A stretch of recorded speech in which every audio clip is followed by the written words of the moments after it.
Nsaba buyambi. Landlord wange amenye enju yange mbadde siriiwo. Mulaba? Mulaba? Ne kati bakyakoona mbwa mmanja emyezi 3. Naye nga bwekiti bwe kibeera omuntu oba omubanja oyina mugoba mungoba bweti sibaddeewo mbadde ku mulimu ngenza okudda nga ennyumba yange bweti. Mulabe ebintu byange. Mulabe ebintu byange byonna ebifaanana. Mulabe ennyumba. Landlord amenye ennyumba yange nga siriiwo. Era baabo bakyamenya. Kaakati bannange nsaba ku buyambi. Nsaba ku buyambi omuntu yenna amanyi kye nsobola okukola n'enfuna obwenkanya. Landlord wange amenye ennyumba yange nga siriiwo. Amanja emyezi 3 agamba mbu ssente nnyingi nnyo ezo. Amaziga mu Uganda galabika siga kukoma kati. Buli lunaku obeera okyali mu kibuga eyo ng'abasajja bakutwala tinka omudaala gwo bagwetisse buli kimu bakimenyeemenye babitutte. Odde waka osobola okuba nga ofuna okuwummula wabula ogenda okutuukayo nga landlord wo yasazeeko dda. Takomye kyakujja kuba nti akubanja newakubadde obadde toyingiza wabula n'enzigi n'azigyamu. Ye mukyalo oyo asiibye akaaba olunaku olwaleero ku mikutu emigattabantu oluvannyuma lw'okubeera nti landlord we yasazeeko n'aggyamu enzigi 2 ez'ennyumba nga n'ebintu mu nju bikyalimu. Uganda okaaba bwe weewuunya kiki ekiyinza okuba nga kiddako. Wabula n'abasajja abasindikibwa okuba nga bakola ekiyitibwa trade order bakalambidde bamenya ne sekumenya yenna. Wabula ekibuuzo kikyali ku ngeri abasajja bano abasindikibwa okujja ebintu ku makubo ne ku bizinesi ez'enjawulo ezaalagirwa gavumenti munnanga abantu basobole okuba nti basiguukululwa enkola gye bakolamu ebintu ne gye buli eno ekyakaabya bangi amaziga nga beebuuza oba abantu abakola bino nabo balina abazadde balina abaana oba bo balina businesses. Abakwasa ekiragiro kya trade order bakedde mu bitundu by'e Uganda gye bagenze nga basalaama ku konteina n'obuyumba bwonna obwazimbibwa mu bibangirizi by'enguudo obutakkirizibwa nga buno bakirabusibwako ennukuta X okwosaako okumenya ebikomere ebibadde bizimbibwa mu bukyamu.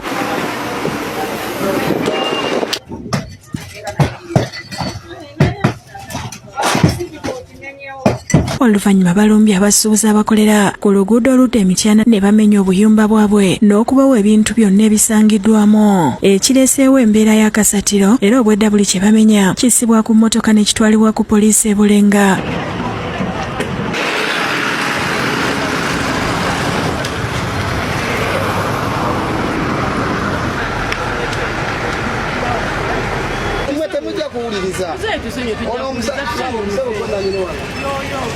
Ono singa kyenyiza mugamba as much as trade order tekkiriza nawe yapangisa akoma ku lubalaza waddembo ogamba akabalaza kange keke ngoye zange. Waliwo edduuka ly'ebibajje lye batuuseeko ne basitula entebe ne bazitika ku mmotoka zaabwe nga bakira bino byonna babikola bakuumi bwa poliisi n'amagye. Beeyongeddeyo e Bulaga ku Mwenda ng'eno basanze abasuubuzi b'engoye era olubalabyeko ne babuna emiwabo nga baddusa ebintu byabwe okubitaasa.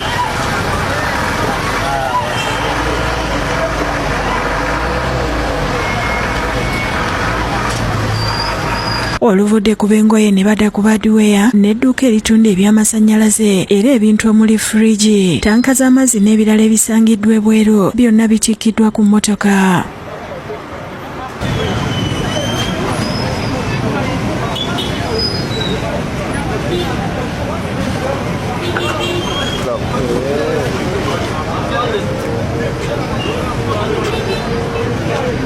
Embeera eyagenze maaso n'okuba nti ekolebwa aba trade order gwe guno omulundi oguddiridde oba bye biri mu kugenda mu maaso era bino byabaddewo olunaku lumu emabega. Ekibuuzo kye nnina lwaki abasajja bano abasindikibwa okusengula ebintu by'abantu oba okugoba abantu kale mu road reserve n'okubeera nti bakolera ku makubo n'ebiringa ebyo lwaki we bajja ate ebintu by'abantu boonoona byonoone n'osanga akabokisi ko wa chapati n'okakubaakuba n'okamenyaamenya n'okateeka wali n'osanga amabaafu oba oli atunda amabaafu n'ogakubakuba n'ogamenyaamenya amalala n'ogatwala oba ontegeera ebintu lwaki bitwalibwa lwaki at least bwe baba batuuse kimenya mateeka abantu bano bwe basindisa okugoba abantu bwe batuuka ne babagamba nti tuzze kubamenya kati mwetikka ebintu funa emmotoka teekako ebintu byo byonna by'otunda bijje wano ekyo kimenya mateeka okubalindako ne mugamba nti kale abantu tubaleke leka batwale ebintu byabwe bave mu kifo kino ekyo kimenya mateeka kikyamu mumuwuliranga kikyamu ekyokubeera nti ebintu by'abantu bikubibwa n'okumenyebwamenyebwa n'okuteekebwa mu mbeera mwe babaleka ye solution kyekiringa ekikyasinze oba ekisobola okubeera nga kikola nga solution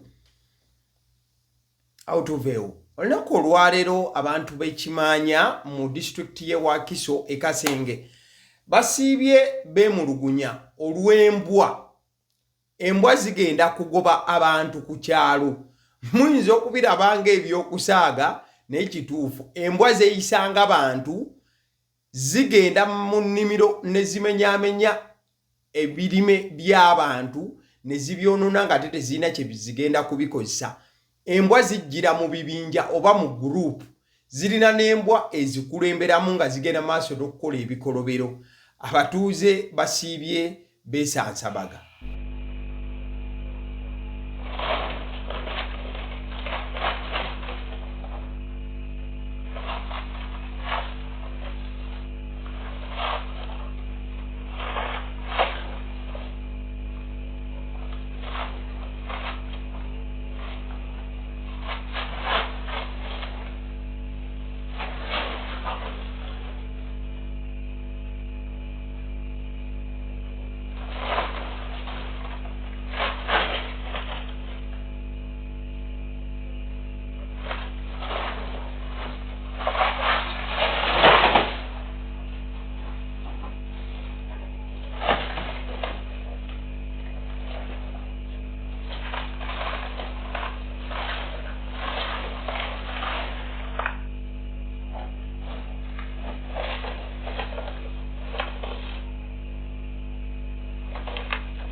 Embwa zino zitawanyiza okumala ebbanga lya mwaka nga mulamba n'ekitundu ku myaka ebiri zijja ne zirimya ebitooke oba kyateekako ettooke waggulu ne zikurashinga ekitooke kyonna ensuku z'abantu kuno ku kyalo zonna ziweddeko lwa nsonga ya mbwa zijja ne zirumba olusuku ne ziyuzaayuza ebitooke byonna ne zibireka nga biri ku ttaka ate we ziba zirumbye tewaddamu kubeera matooke malala gonna.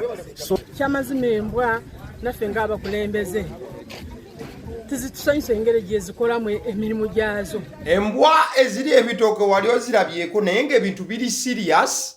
Abantu b'ekimanya Kasenge mu Wakiso district embwa zibafuukidde embwa ziyingira olusuku ne zoonoona emmere yonna. Bano simaana simba lumonde simazi zimufukula ne zimugjayo ne zibirumaaluma ne zibirekaawo.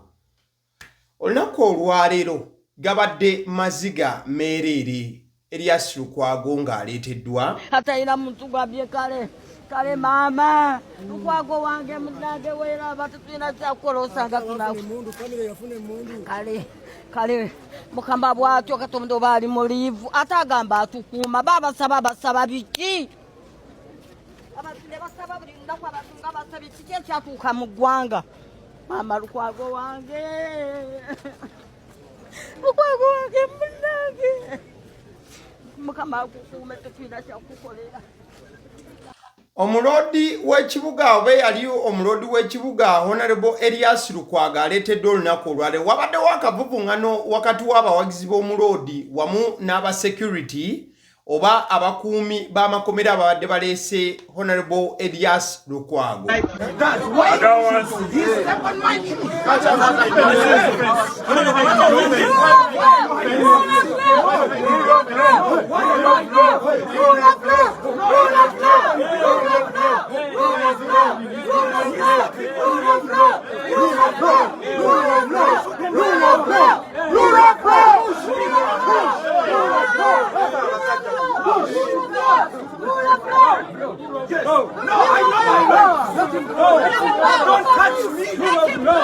No, be bawagizi ba PFF ekibiina ekikulemberwa Honorable Elias Lukwago besaza akajegere ku koti olunaku olwaleero Honorable Elias Lukwago abadde aleeteddwa okubeera nti emisango egyamutebwako okuli ogwa misprision of treason oba okuyambako mu baali bagenda okulya olukwe mu nsi.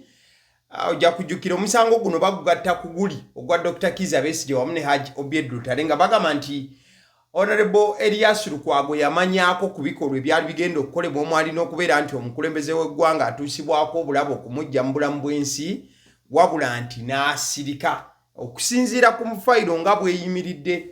So olunaku olwaleero kibadde kisuubirwa nti okuwulira kwe kugenda kubaawo okw'okweyimirira oba okubeera nti aweebwa bail. Omulamuzi Elias Lukwago waleeteddwa agambye nti kkooti kewummulemu paka ssaawa 8.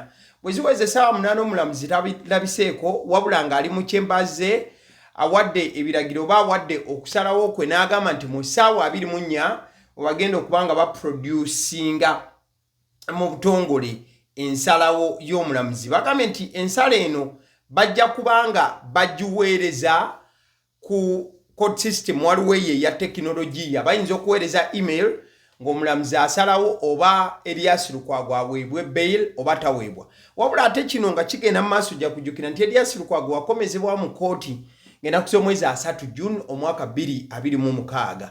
Wabula olunaku lwe lumu ate ne Dr. Kizza Besigye lwagenda okubeera nga akomezebwawo. Kati bino byonna nga biri mu kugenda mu maaso okusinziira ku mukyala amanyiddwa nga Rita Kaggwa.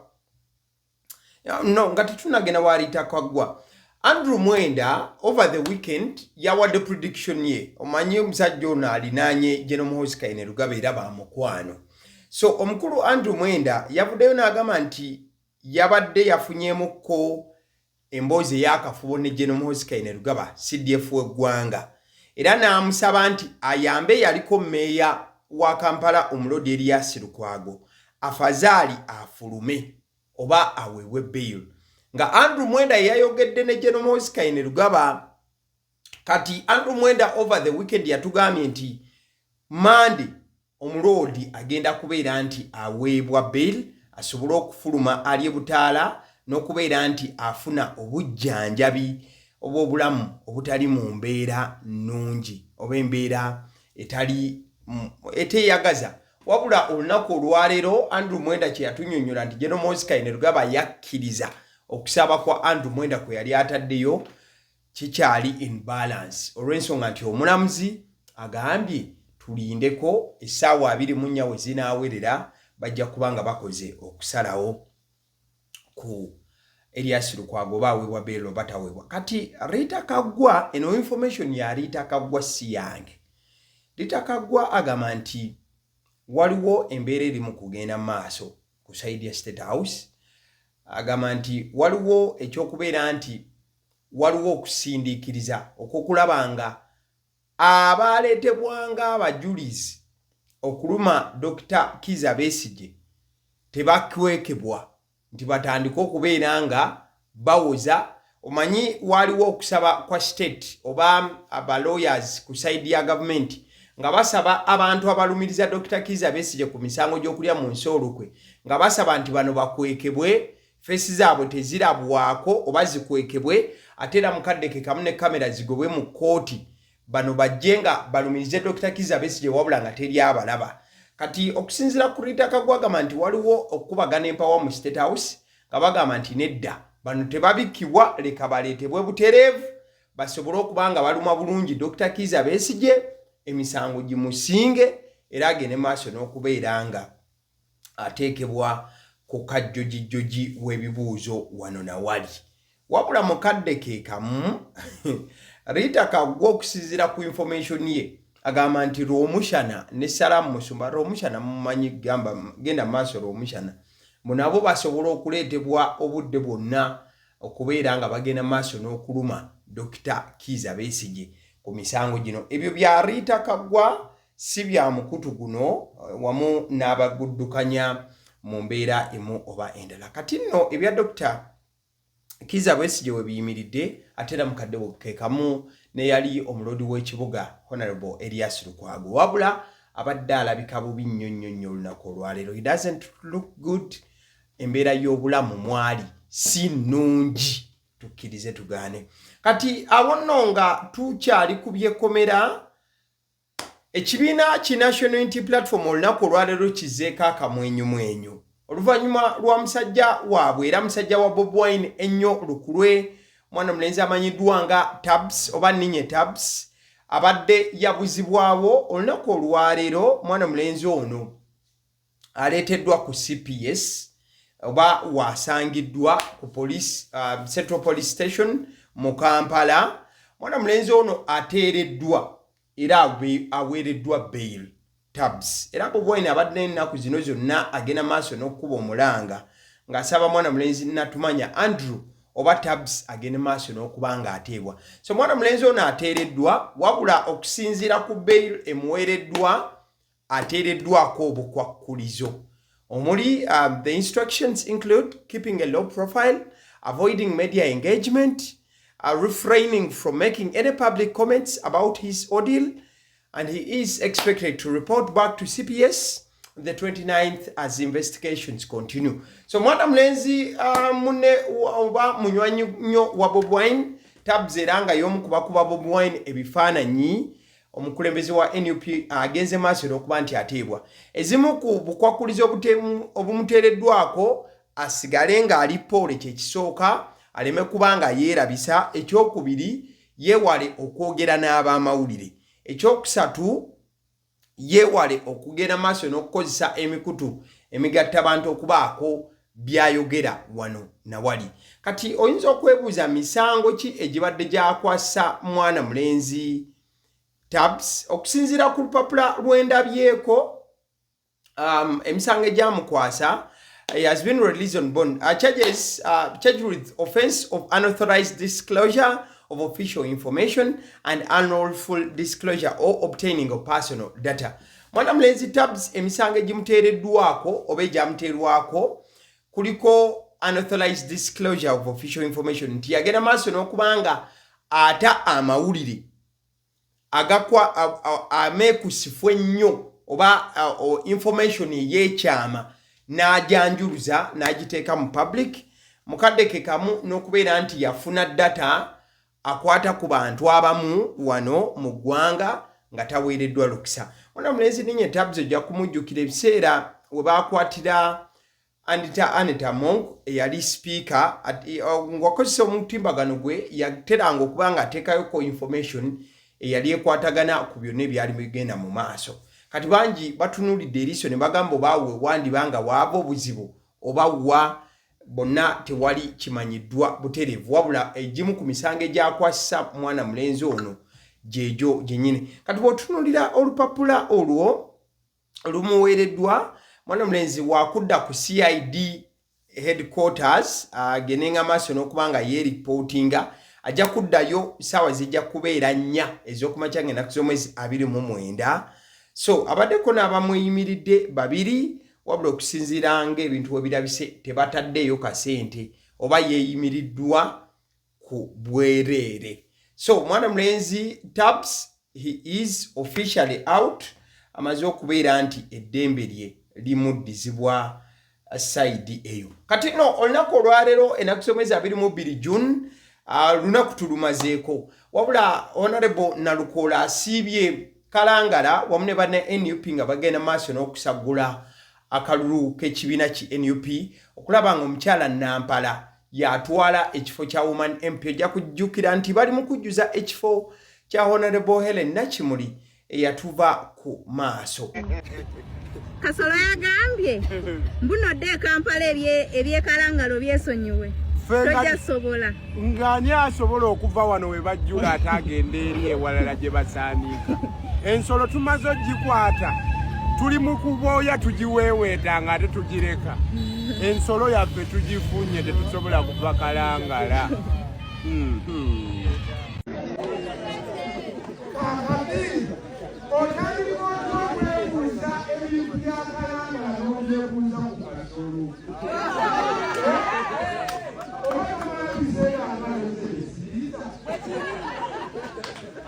Mugambye nti ono bwe balese yakona aliira buyizi n'ennyonyi neeyogerera nti aliira buyizi. Kakati omulimu ogw'omwagazi tewaliwo n'akalamba.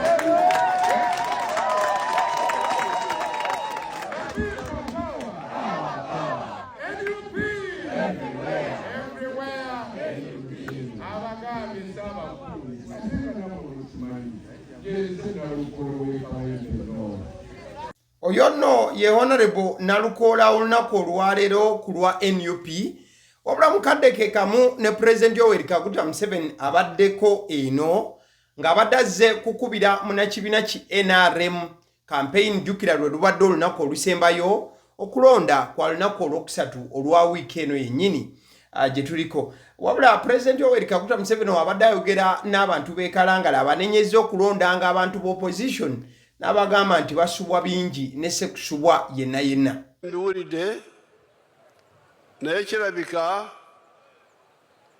waliwo ekizibu wano mu Kalangala kubanga mwagenda ne mulonda ba opposition. Nze sogerangako na wa opposition oweno kati tubadde eri mu gavumenti ebizibu byammwe tewali abituusa bulungi. Tubadde tugezaako okubikolako naye tugezaako ku lwaffe tewali simanyi ani yali memba wa parliament wano simanyi ono n'abayiga bwe mulabye ne mujjukira ndowooza yaliko mu parliament. Yes, bwe mulabye mujjukidde nti yaliko mu parliament.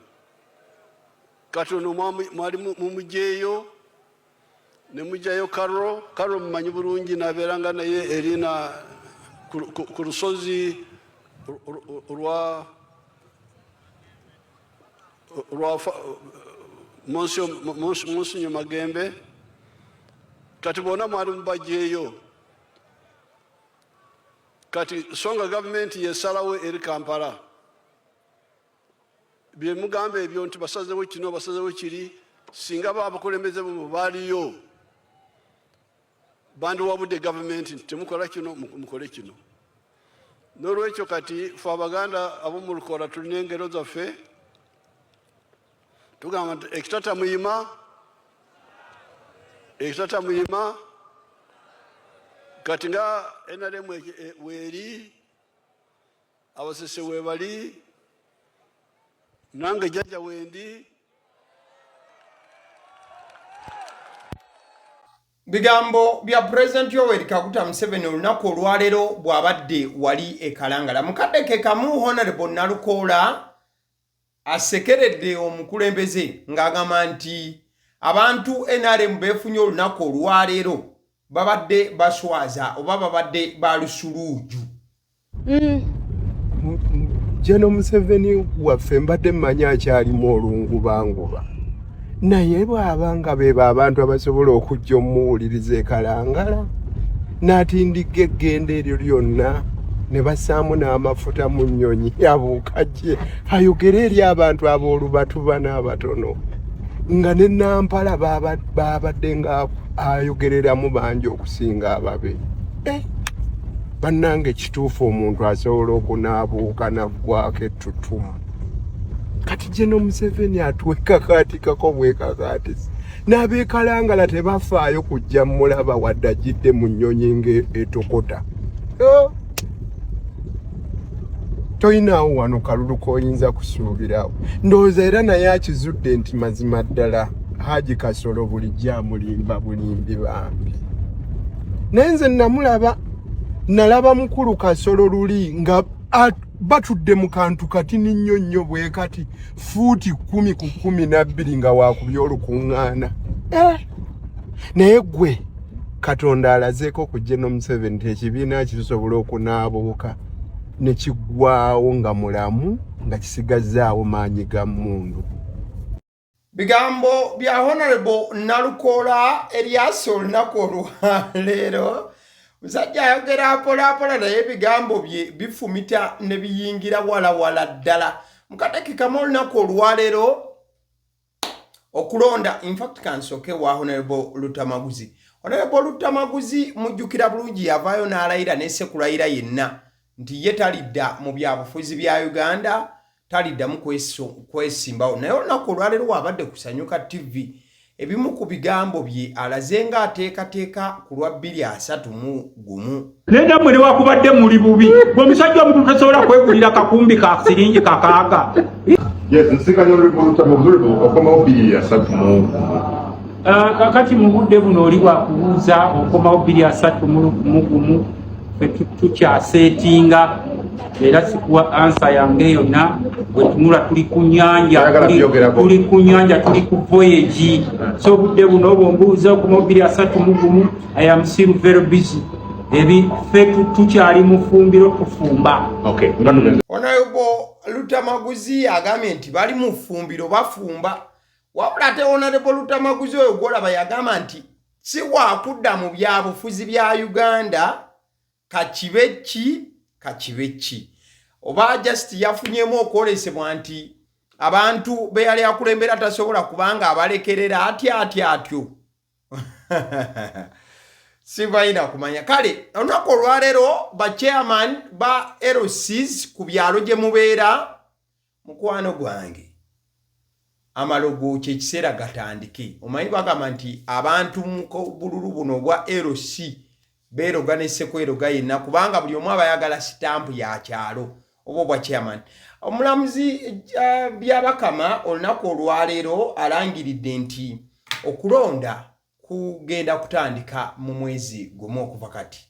Okulonda kujja kubeera ennaku 28 omw'omusanvu mwaka guno mu byalo omutwalo mu 7,214 ate buli kyalo ye polling station omukulonda kuno okwebyalo ekyalo ye constituency ate ye polling station.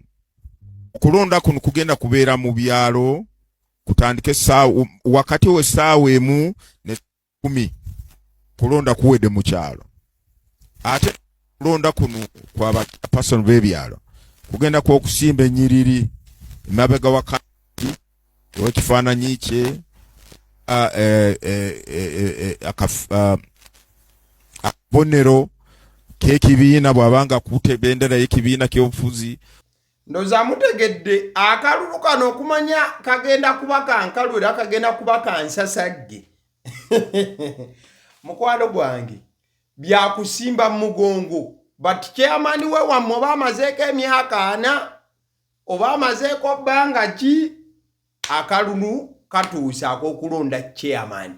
Ekyo kye mulina okumanya kati wakati nga ba chairman tulindiridde okubalonda obadde okimanyi nti ebibiina ebyabakyala twekembe n'abaami twekembe olumu waliwo ababibeeramu ne bakozesa bannaabwe ensobi oba ne babikoleramu okufunamu.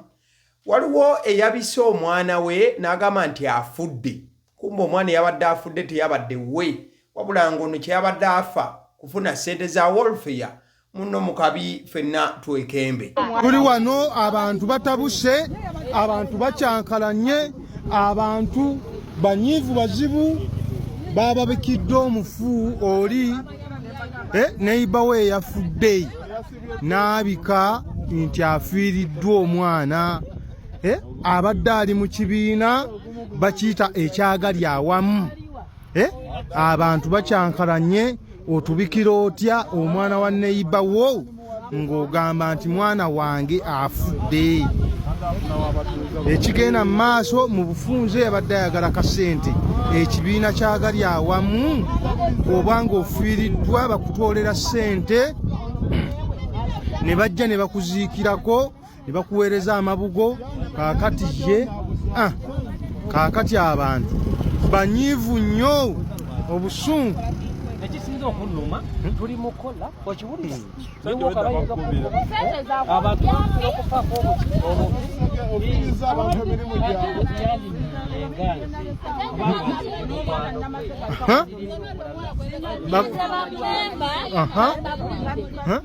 tetukyaddamu kuziika abantu babiri mu famire emu omu alina osigala oyo ebirowoozo byo biwedde aha amanya Nsereko Rajabu sipiika wa gali awamu nfunye obusungu tutambudde ne tugenda mu Kalagi akatundu bayita Yowa na Kanyonyi tulina memba waffe yatulimbye ne twoleka emirimu gyaffe bannakibiina mwenna gye muli tuli gye muli bannawulira ekirowoozo ekyo mwe abasalawo memba tumusalire magezi kyo yatutambuza tugenza otuuka nga si mwana tunula eno tubuulire Mama Kalo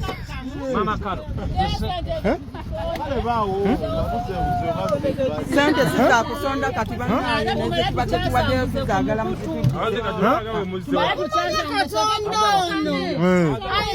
yababisse ne mutuwane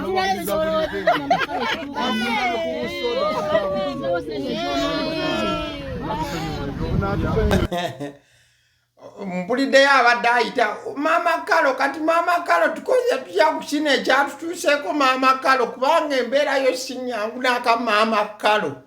Alright, nga tumaliriza olunaku olwaleero mukwano gwange katugendeko mu kasports tumalirize olunaku olwaleero ttiimu ya Argentina ebadde ezannya Austria. Argentina ekubye Austria goal 2-0 wabula goals 2 ziteebeddwa omuzannyi Lionel Messi. Messi bukya World Cup yatandise alina goals 5 mu mipiira 2. omupiira ogwasooka gwaggwa 3-0 era zonna Messi yaziteeba. ogwa Austria ne Argentina guwedde 2-0 era zonna mwana mulezi Lionel Messi yaziteebye. wabula njagala okujjukiza nti Messi yamisinze ne penalty mu mupiira guno. Mukatake kamu mwana mulezi Lionel Messi ne ttiimu ya Argentina balina akantu ke batera okukola. Balina akantu ke bakola bwe baba bafuluma dressing room nga bajja okuwoominga Messi yakulembera mu maaso era tewali muzannyi ayisa Messi nga Messi atambula. Badde emabega omukulu n'akulemberamu balina kalayini ke bakola ne bajja ate buli we bajja bambadde bifaanagana mu buyita bubbi bw'obwo bwe bambala nga bagenda okuwoominga. But buli match eri balina engeri gye bajja ne match ya leero balina engeri gye bafulumye mu mukwano gwange nga yanjawulo nnyo. In fact ne wekuba kuva ku kisaawe Messi bw'aba tannava ku kisaawe ng'omupiira guwedde bonna tekuli ava ku kisaawe ne bwe ba half time gukyetegereze nti tugeze omupiira guwedde dakika 45 teri muzannyi ava ku kisaawe nga Messi tannava ku kisaawe. Abazannyi bano aba Argentina ekyenjawulo ekibadde mupiira guno eddakiika 3 ezisoose Lionel Messi alabise bubi nnyo. Performance tebadde nnungi n'akamu. Obwedda tali sharp. In fact Messi alina omukisa gwe yamisinze ogubadde clear ennyo n'agaano oba n'ata shooting oba n'alemu okushootinga. But gye bikidde bafunye penalty naye mwana mulenzi nekola ki nemulema. He looked very frustrated. But bwe bavudde mu ka break ak'amazzi mwana mulenzi agezezaako okwekompozinga nakakana nadda mu game. Zerowooza Lionel Messi ekiyinza okuba nga kimulemesezza okusookera ddala eddakiika 2-3 ezisoose okubeera nga ali ku mulamwa n'okubeera nti afuna results eddakiika ezisoose. Mwana mulenzi ono taata we mulwadde ate nga aliko kiteetera oba kikuba mukono kyandibanga psychologically mwana mulenzi ono kimu affectinze nnyo. In fact najjako emabegaawo ne mbagamba nti Lionel Messi omupiira guno ba World Cup w'omulundi guno okumuwangula oba okubeera nti Argentina eperforminga bulungi Mukama yanditaasiza kitaawe n'atava mu bulamu bwansi eno kuba bw'anaava mu bulamu obwensi eno kiyinza omumesinga up nnyo ate ne kitakoma kubanga kimumesinga up ye nga ye wabula ne kimesinga up team ya Argentina. Akalala Argentina we badde ezannya Austria bagabye penalty wabula penalty ewe babadde bagigaba mwana mulenzi Lautaro Martinez yes that is the one gwe bageze maaso n'okuba nga bafaulinga naye foul eyo simanyi oba ekisobyo ekyo ebyoluzungu tubireke tukize mu Luganda tetukiyita foul atukize mu Luganda ekisobyo ekikoleddwa ku mwana mulenzi oyo bwe bagabidde penalty omu Argentina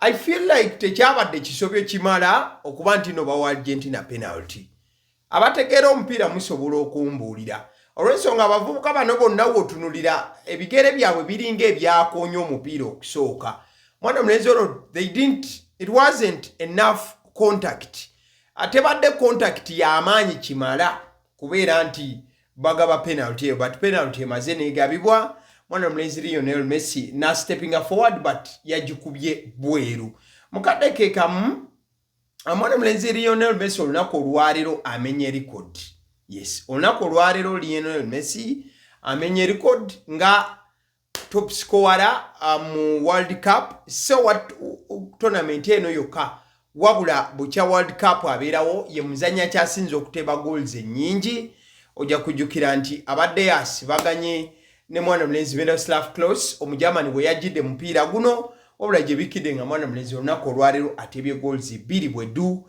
kati nno nekitegeeza nti ku table he is lonely at the top mwana mulenzi ono Lionel Messi wadde ebintu byasose kubanga bigaanagaanamu amaliriza ng'ekintu akikubye era ayina career goals 18 mu World Cup era nga muzanyi akyasinze okubeera nti alaba akatimba mu World Cup bukya abeerawo era nga record eno yagina tournament tebannava bagenze ku round eddako ekitegeeza he is yet to score more singa ebintu bitambula bulungi kati no bwetyo bitambudde empiira ejijja okuddako waliyo France Masawo ng'azanya ne Iraq ate era mukadde ke kamu France wamaliza okuzanya Iraq wajja kubeerawo omanyi emipiira gino gibeerayo budde bwa kiro nabagamba owootulo otungi ono World Cup ajja kulema kuba France ne Iraq bazanya ssaawa 6 ogw'ekiro omupiira ogwo guyinza oddireyingamu olw'embeera y'obudde nowe wakuzanya Senegal still olunaku olwaleero oba mu kiro ssaawa eyo 9 ate ku ssaawa 12 ez'okumakya Jordan ejja kubanga azanya Algeria kati nno nga nva wano kansooke ntumireko abantu abalaba YouTube channel neyagaliwo nabagamba buli walaba vidiyo eno bweti teekako comment yo bwenziramu okukola vidiyo eddako mbeera wakujja ate ngende maaso n'okubanga nkuweereza greetings obanga nkutumira-tumirako n'okuba nti nkwebaza olw'okulaba kale Mugisha Steven nkulamusizaako webala okuba nti olaba agaliwo baino Mugisha Adolf thank you for watching Solome Namgosa webale kuba nti olaba agaliwo Kyagulanyiddeewo okola kyamaanyi Ishemi Heston thank you for watching Alia Twijuka Alex na webale okuba nti olaba ayine byonna Abraham webale Engineer Sadik webale nnyo nnyini ddala olaba nnyo agaliwo Elizabeth Nandera thank you for watching Ronald Katerega obeerayo nnyo nnyini ddala okola kyamaanyi kale